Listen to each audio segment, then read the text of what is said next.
دوسرا اگر وہ کام لے کر اس کے پاس جاتا ہے تو دو ہی رویے ہیں.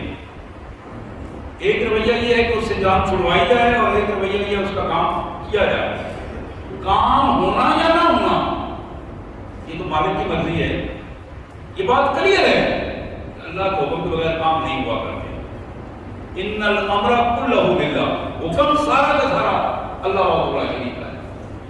لیکن اگر کسی بندے نے دوسرے کے کام کروانے میں اخلاص کا اظہار کر دیا، اخلاص اچھی نیت کے ساتھ، ٹیلی فون کرنا ہے ٹیلی فون کر دیا، اپنی طرف سے جو بندہ کر سکے تھا اس نے کر دیا، اور پھر کہا یا اللہ میں نے تو اپنا فرض ادا کر دیا، تو اس کا کام کر دے، مہربانی کرنا.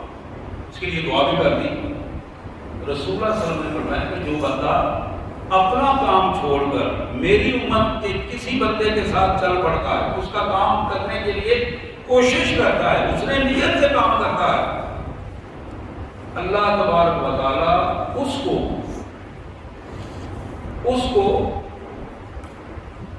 2 سال، ایک حدیث میں آتا ہے ایک میں 10 سال آتا ہے، اس میری مسجد میں اعتکاف کا اجر عطا فرماتا ہے جتنا میری مسجد میں اس نے اعتکاف کیا، مسجد نبوی میں جس نے اعتکاف کیا.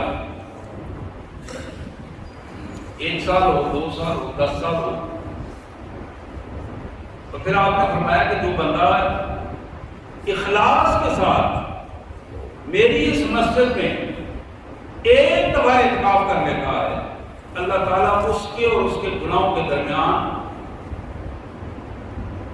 خندق کا فیصلہ بنا دیتے ہیں، ایک خندق کی دوری بنا دیتے ہیں، اور اس خندق کے دونوں کنارے جو ہیں ان کا فاصلہ آسمان اور زمین کا فاصلہ. یہ حدیث مبارک کو میں بیان کر رہا ہوں.